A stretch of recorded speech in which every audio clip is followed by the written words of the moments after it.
Hey guys, CDTVThaG here, and the G stands for grinding out some victory royales. And today, we are going to be reacting to the new project from Metro Boomin titled Not All Heroes Wear Capes. I always find these kind of producer projects really interesting because you get a whole bunch of features on them. Usually the tracks always stay switching. You don't know how the next one is going to sound compared to the last one because obviously, for the most part, it's a different artist on each one. The features look pretty consistent. It actually doesn't look like there's a whole bunch of variation with the features, but there doesn't need to be, you know? If these are good songs, they're good songs, and I'm excited to hear how this sounds. And yeah, the only thing I have to say before we start is make sure to follow me on my social medias if you want to keep up with that. That's CDTV Productions on Instagram and CDTV Productions on Twitter. So we're just going to jump straight into this. Track number 1, which is 10 AM/Save the World, featuring Gucci Mane. I'm not the biggest Gucci fan from what I've heard, but he does have some good songs. He has some songs that I like, and hopefully this is going to be one of them. It's a bad bitch on the elevator. I'ma let her in. Oh, the beat, man. Those kind of chimes in the background, that's nice stuff. I'm fly like Peter Pan. I'm so glad they turned their back. Why does Gucci sound so sleepy though? Woke up in the morning. Actually, the delivery works with the beat. I can enjoy that. It has this almost kind of like dreamy quality to it.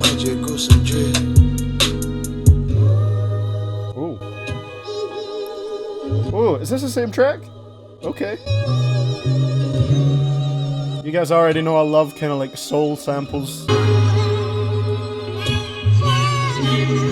Oh, that's classy. Like, I could hear Ghostface Killer rapping over this right now, man. As you saw, like, at first I was kind of questioning why Gucci's delivery sounded so sleepy, but I really kind of grew into liking it as the track went on. I think it fit the kind of hazy, dreamlike atmosphere of the beat, and production, we're obviously going to talk about production a lot in this album because at the end of the day, it is Metro's album. Beautiful on here. Absolutely beautiful production. It had all the kind of elements you would expect, you know, some chimes, some piano keys, bassy, dark beat. Very good stuff, sounded very nice, and that little switch at the end, that was a classy sounding instrumental. It gave me a little bit of a Wu-Tang Clan vibe. I'm liking this so far. So next up, I'm excited for this one. We got track number 2, which is Overdue featuring Travis Scott.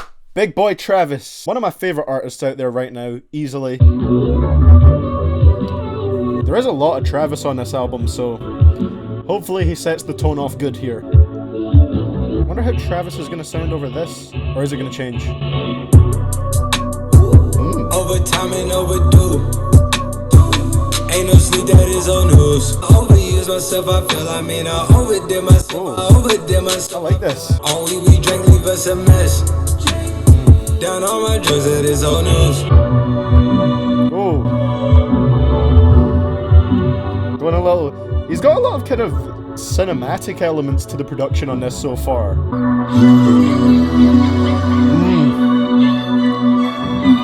Like I'm sick though, sipping plenty.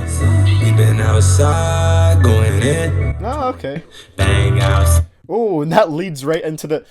This is quite cohesively put together so far because that track leads perfectly into the next one, which features 21 Savage. That was a pretty cool track. I did enjoy it. I just don't know if it's something that was super special. I feel like it's got to the point where I really expect a lot from Travis, so when I don't get something great, I just think, okay, that track was pretty good, but I don't know if I'm going to revisit it, and that's the case with this track. Very nice instrumental. Travis was not bad at all. I like the little bits where his delivery switched, you know, he changed the tone of his voice a little bit, but I wouldn't say it was anything incredibly amazing. My favourite part was probably that outro segment. So next up, we have track number 3, which is Don't Come Out the House, featuring 21 Savage. I've already seen memes about this. I'm pretty sure this is the track where he does some ASMR stuff, so let's just get into it. Don't come out the house, cause the gang outside. Alright, we're gonna get some dark 21 on here. Don't come out the house, cause the gang outside. 13, got my first cry. Glenwood Road, where they shot. We was bro, so all we ate was rice. Nigga, pay the J's to cut my mama lights. Nigga, I don't know what to think about this. I can't sleep at night.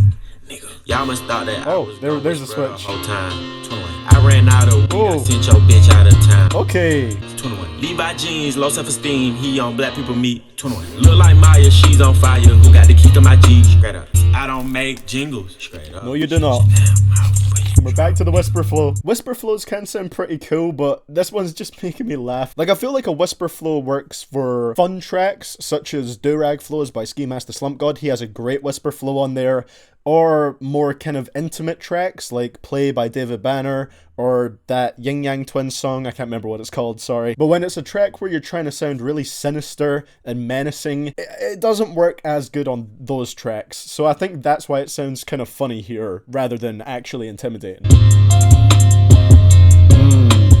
Interestingly, like, 21 Savage isn't exactly my favourite rapper, but this might be my favourite track on the project so far. Even though I had the point to make about the whisper flow and how it doesn't really fit what the song is going for, it still entertained me. And when he was actually rapping and it had those menacing piano keys, that's the best way to describe them, that was really nice. That is what fit the intimidating sound that Savage was going for on here. At the end of verse 1 when he said, "Who wants smoke? 'Cause I want smoke.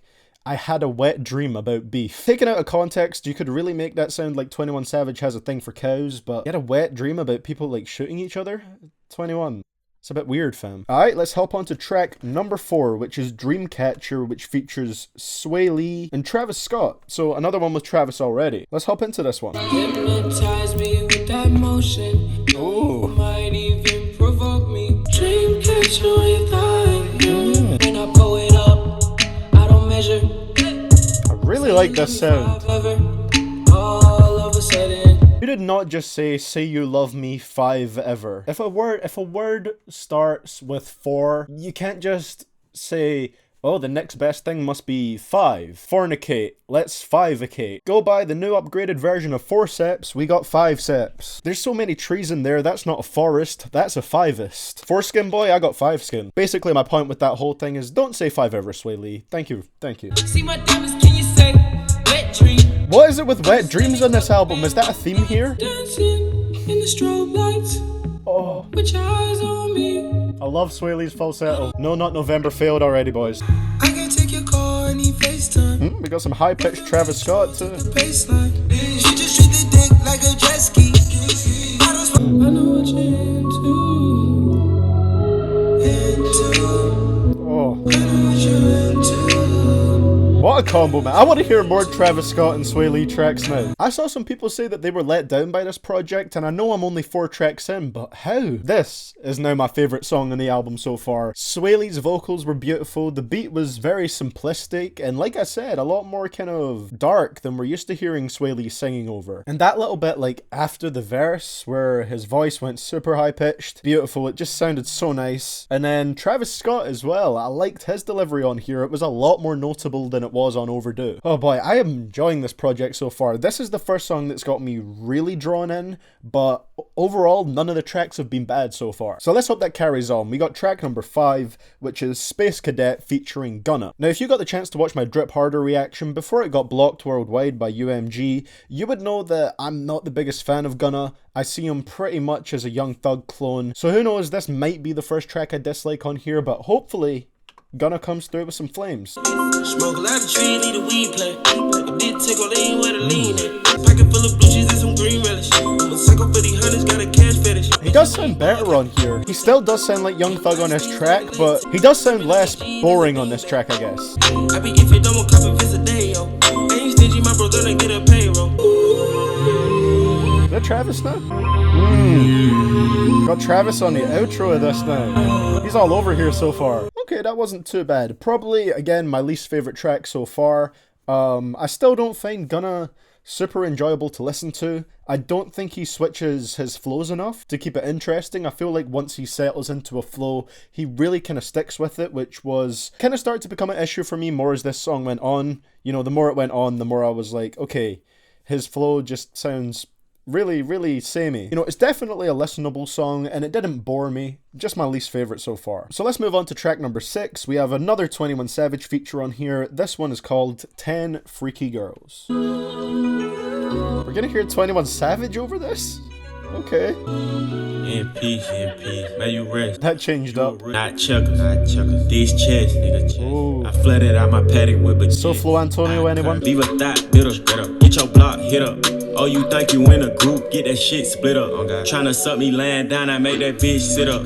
Yeah, selling pussy, her, but JJ got a barcode. These broke ass 21. need job code. Did you just say the JJ? Hanging off my earlobes is a rock. Hanging off my waistline is a glock. The body in New York, I'm Millie Rock. Decent track, not one of my favorites so far. I did like the brass that the beat had. I don't know if it was like trumpets or whatever, but I actually really would have been interested in hearing 21 Savage rapping over the sample that was used in the intro of this song, because that would be completely different to most of the stuff we've heard him rap over. Just not one of my favorite tracks so far. Again, not one that I thought was bad, so we're doing pretty good. So let's go on to track number 7, which is Up to Something featuring Travis Scott and Young Thug. Okay. Take a little sip of that. Blow it, blood out my bitches in that. Bitch from the back, just that. Let me like how I do that. Oh, that beat is hard. Metro Swae Lee saving. I'm a bitch and get it, never lazy. Okay, there's Travis.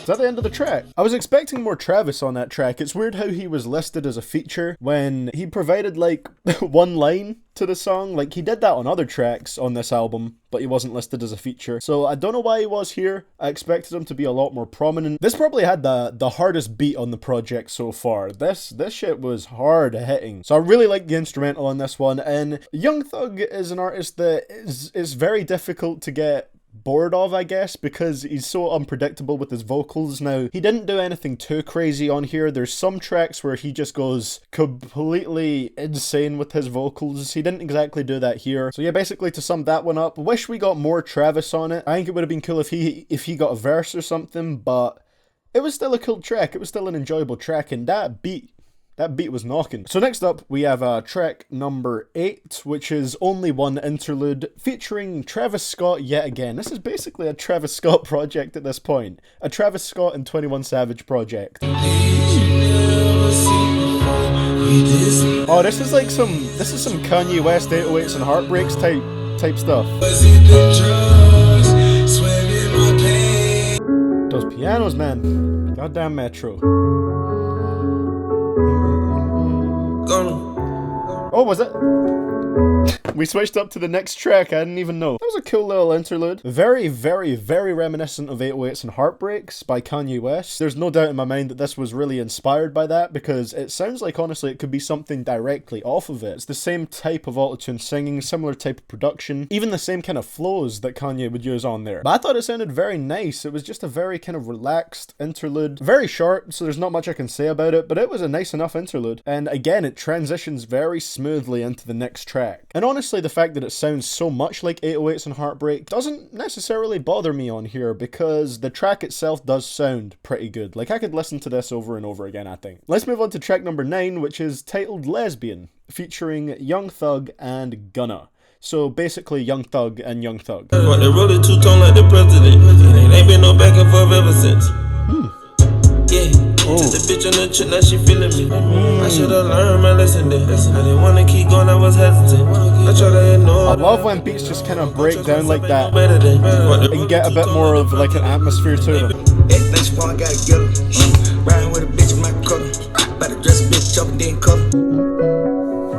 Oh. Honestly, I could listen to a whole project of just Metro Boomin instrumentals. God damn, this man knows what he's doing. Production is...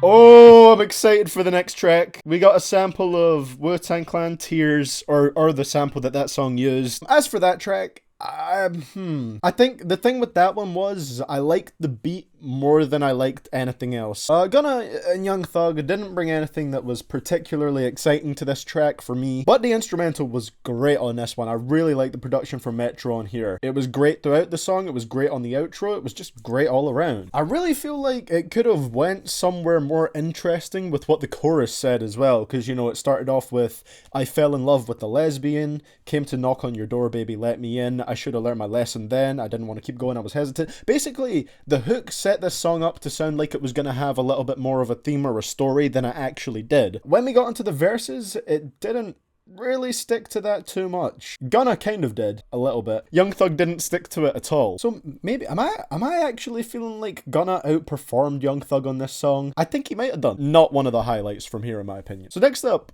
we have a song that uses the same sample as Tears by the Wu-Tang Clan, so of course I'm excited to hear that. We have track number 10, I believe, which is Borrowed Love featuring Wizkid and Swae Lee.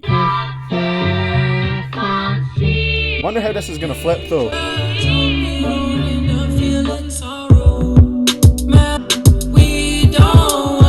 The sample seems a bit random there because it doesn't sound like it's going to be incorporated into the beat. Very random use of that sample, honestly. She wetter than a river, body say so much, she got me off the bottle. Wasn't sure how I was feeling about this one from the hook, but then the verse started and Swae Lee just hit me with those goddamn high-pitched vocals again. I don't know, I guess I just have a soft spot for those for some reason. I really like how they sound. Melatonin, baby, take it this time. I'm not really feeling this track, but Swae's vocals are nice.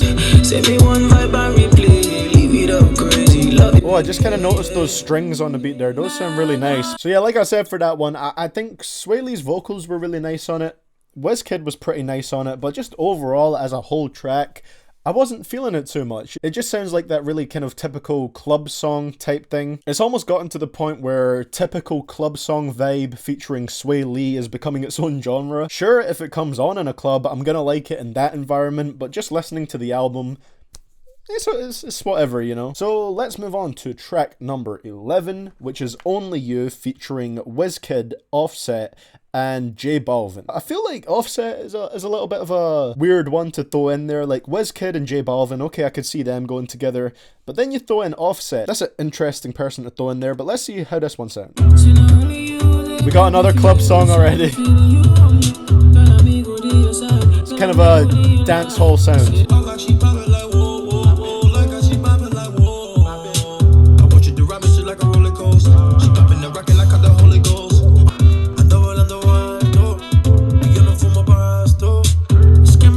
It doesn't sound bad, but I don't like music when I don't know what's being said. I feel like when you understand the words, it can give the song so much more impact. I appreciate that with tracks like this, that Metro Boomin is showing his versatility with his production. You know, he's showing that he doesn't just produce one type of sound and that's it. He's showing that if he wants to, he can make some like dancehall style music, but it's not a sound that I really enjoy that much. So while I appreciate it and I respect what he's doing, didn't like the song that much. You know, because this isn't strictly a rap song, which isn't inherently a bad thing. It just means for me personally, it's going to appeal to me significantly less. Not going to revisit this track, but I appreciate what Metro was doing and the fact that he's showing he can produce more than just strictly rap music. So we're already closing in on the end of this. We have track number 12, the second last one, which is No More featuring 21 Savage, Kodak Black, and Travis Scott.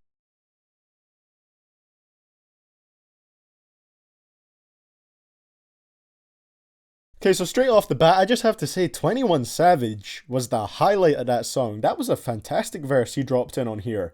Had some real emotion to it. He was actually saying something, talking about the damage that drugs can do. And he just had some really good lines on here. I actually love what 21 did on here.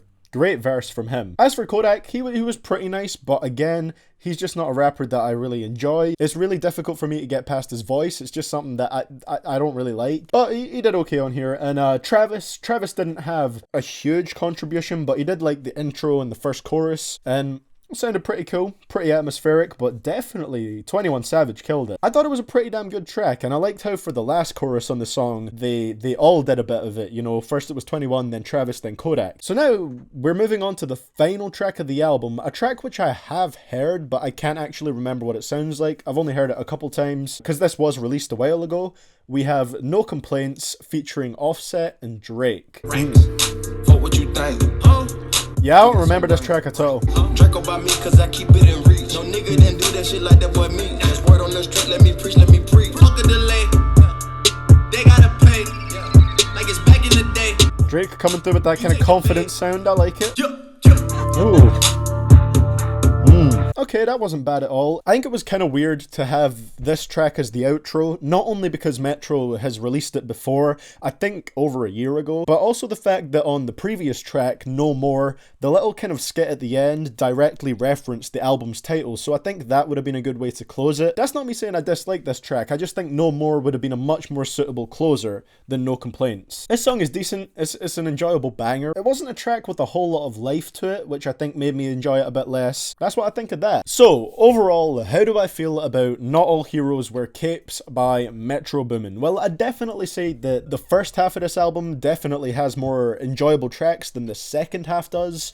But overall, I was still pretty impressed by this. I got a lot of songs out of it, quite a few that I'm going to listen to again, and there wasn't many downright bad songs. The only ones that I really didn't like that much were like Space Cadet, 10 Freaky Girls, I think, and Only You. But as for my favorite tracks, I really liked Don't Come Out the House, Dreamcatcher, Only One, No More. Those were really good tracks. The more I think about it, there's a few more tracks on here that were just okay than I'd like there to be. But still, I think this is a pretty good project. And as for the production part, because, you know, this is a Metro Boomin album, so we should talk about that a little bit. The production throughout this whole thing was incredible. Like I said, one of the only beats that I didn't really like was Only You, because that's, you know, it's more of a dance hall type beat, and that's not really a sound that I find particularly interesting. But on everything else, I really like the vision that Metro had for the production. Most of it has that dark sound that he's known for, very focused on the 808s and like pianos and that kind of stuff and strings. And it was also really cool how he threw in a lot of instrumental outros to the tracks that were different than the main instruments,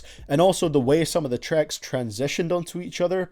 That was amazing. So, you know, purely focusing on this from a production aspect, I think it's fantastic. Honestly, I could listen to an instrumental version of this album and be happy. So honestly, the only thing that dragged the tracks down that I didn't like were the features. But yeah, the real highlights were Swae Lee and 21 for me. And you know what? Gucci was pretty good on his song too. One thing I guess I could say, one criticism is, I guess I would have liked to see some more variation with the features. You know, there was a lot of Travis Scott on here. There was a lot of 21 Savage. You know, maybe have each artist only appear here once or twice at a maximum, and then get, you know, some different people on it to spice things up a little bit more and kind of vary the sounds that we have across the project. And that's not to say that, you know, the features were bad on here or anything. I just think it would have been cool to see a wider range of features. So that is what I think of the Metro Boomin project, Not All Heroes Wear Capes. Let me know what you guys think of this one down in the comments below. Did you like it? Did you not like it? Were you underwhelmed? Or did it exceed your expectations? Let me hear it down there. Of course, you can leave a like if you enjoyed this video, and subscribe if you want to see more reactions similar to this one. And like I said at the start, my social medias are CDTV Productions on Instagram and Twitter. So thank you so much for watching, guys. I will hopefully see you all in the next one. And this is your boy, CDTVThaG, signing out.